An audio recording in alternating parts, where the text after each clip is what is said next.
Hi అండి. అందరికి good afternoon బాగున్నారా? నేనైతే చాలా బాగున్నాను. ఎండ చూడండి రాజస్థాన్‌లో విపరీతంగా అయితే ఉంది ఎండైతే.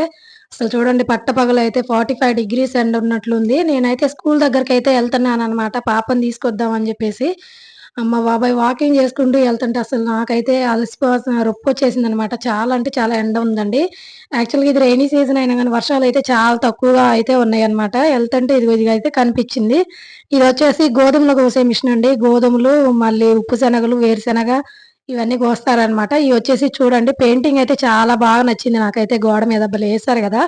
నాకు చాలా బాగా నచ్చినియి. ఇయి చూసే అట్రాక్టింగ్‌గా పిల్లలైతే స్కూలుకొస్తారనమాట. ఇదొక స్కూలనమాట 2 అపోజిట్ డైరెక్షన్‌లోనే ఉంటాయి. ఒకటి వచ్చేసి హిందీ మీడియము. ఈ పెయింటింగ్ కనిపిచ్చేదొచ్చేసి ఇంగ్లీష్ మీడియం అనమాట. ఈ పక్కన నార్మల్‌గా కనిపిస్తుంది గదా! ఇదొచ్చేసి గవర్నమెంట్ స్కూలండి. హిందీ మీడియము. సో, మా బుడ్డమ్మ అయితే ఇంటి పక్కన పిల్లలు వస్తుంటే వాళ్ళెంబట పడి ఏడ్చుకుంటూ అయితే నేను స్కూలుకెళ్తా అని వచ్చిందనమాట. యాక్చువల్‌గా ఆమె పేరు గూడా ఇక్కడ లేదనమాట. కానీ వచ్చింది పిల్లలెంబటి సర్లే అని జెప్పి పంపించాను. ఇంక మళ్ళా ఆమె ఏడుస్తుందో అసలు ఎట్లుందో ఏంటో అనేది నాకైతే భయమేసి తీసుకొద్దామని వచ్చాననమాట.